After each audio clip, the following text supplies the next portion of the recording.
100 रोटी वाला ससुराल। सुनो जी, मुझे तो शीतल की बड़ी फिक्र रहती है। उसका ध्यान तो बस घर के बाहर दोस्तों के साथ घूमने फिरने में ही रहता है। उसे कुछ बोलो तो एक नहीं सुनती। मैं तो कहती हूँ इसकी जल्दी शादी वादी करवा दो, वरना लड़की हाथ से निकल जाएगी। तुमसे ज़्यादा चिंता है मुझे शीतल की शादी की। कल ही वो रामपुर वाले मौसा जी को फ़ोन भी किया था। बता रहे थे एक लड़का है नज़र में, उनका अपना घर है और लड़का भी अच्छा है।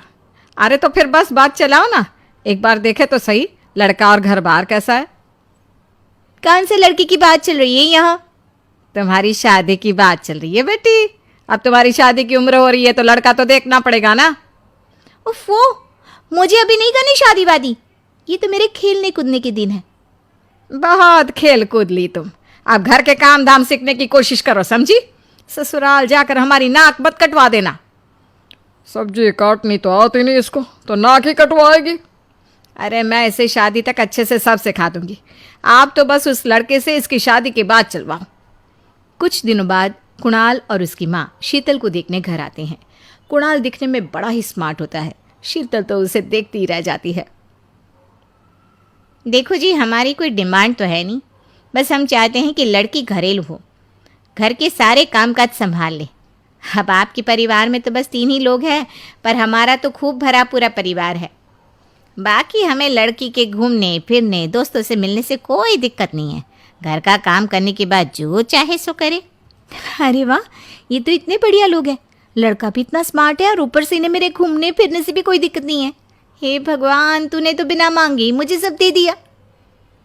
बताओ जी, और क्या चाहिए हमें? हमारी तरफ से तो रिश्ता पक्का है जी। बस फिर तो हंसी खुशी शीतल और कुणाल की शादी हो जाती है। शीतल मन ही मन बड़ी खुश होती है और उसी खुशी के साथ वो अपने ससुराल में कदम रखती है। आओ बहू, तुम्हारा अपने ससुराल में स्वागत है। ये मिलो अपने परिवार से। ये तुम्हारे ससुर जी, तुम्हारी ननद सुनीता और गीता, सुनीता के पति राजेश और उनके 2 बच्चे राजू और चिंटू। ये ना हमारे साथ यहीं रहते हैं। ये तुम्हारी दादी सास हैं और बाकी लोग अभी बाहर गए हुए हैं। इतने सारे लोग, ये सब यहीं रहते हैं इस घर में? अरे अभी तो मेरे देवर देवरानी और उनके 3 बच्चे यहाँ नहीं है। उसके मायके में भी शादी थी ना, तो बस वहीं गई है। कल तक आ जाएंगे। हे भगवान, ये घर है या धर्मशाला? ये सब एक साथ इस घर में कैसे रहते हैं? मुझे तो पता ही नहीं था इनका इतना बड़ा परिवार है। अब समझी कि कोई डिमांड क्यों नहीं की इन्होंने। ये सब चाल चले मेरे साथ। अरे बहू, खड़े खड़े क्या सोच रही हो? चलो अपने कमरे में जाकर आराम करो। जी माँ जी। अगले दिन शीतल का ससुराल में पहला दिन होता है। शीतल रसोई में जाकर सबके लिए खीर बनाने लगती है। तभी उसके ननद सुनीता आती है। अरे वाह भाभी, आज क्या बना रही हो? बस दीदी, आज वो पहली रसोई है ना, तो खीर बना रही थी।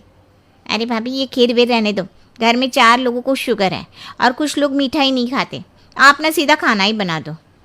क्या फ़र्क पड़ता है, मीठा बने या नमकीन, बस बहू के हाथ की पहली रसोई होनी चाहिए ना। जी दीदी, तो फिर मैं खाना ही बना देती हूँ। आप बता दो खाने में क्या बनेगा? बस सिंपल सी कोई सब्जी बना दो, जैसे आलू गोभी या आलू मटर, और उसके साथ रोटियाँ सेक दो। हमारे परिवार में अब तुम्हें मिलाकर पूरे 20 लोग हो गए हैं। 15 बड़े और 5 बच्चे। बड़ों की 6-6 और बच्चों की 2-2 के हिसाब से रोटी बना देना। चलो मैं चलती हूँ, सब देख लेना। हाँ, बड़ों की 6-6 रोटी मतलब कि 15 लोगों की 90 रोटियाँ, और बच्चों की 2-2 रोटी मतलब 5 बच्चों की 10 रोटियाँ। 90 और 10 मतलब कुल मिलाकर 100 रोटियाँ। हाय, मैं तो मर गई। 100 रोटी अकेले कैसे बनाऊंगी? माँ, ये तुमने मेरी शादी कहाँ कर दी? शादी से पहले तो मैंने कभी 4 रोटी से ज़्यादा नहीं बनाई। शीतल एक बड़ी सी परात में 100 लोगों के हिसाब से आटा निकालती है और उसे गूंथना शुरू करती है। आटा गूंथते गूंथते शीतल के पसीने छूट जाते हैं। उसके बाद बारी आती है रोटी बनाने की। शीतल एक एक करके रोटी बनाना शुरू करती है और 10 रोटी बनाते ही अपनी कमर पकड़ लेती है। हाय, मैं मर गई। मेरी कमर टूट गई खड़े खड़े, और ऊपर से इतनी गर्मी। मैं 100 रोटियाँ कैसे बनाऊंगी? अरे भाभी, सब बाहर रोटियों का इंतजार कर रहे हैं, ज़रा जल्दी जल्दी रोटी सेक दो।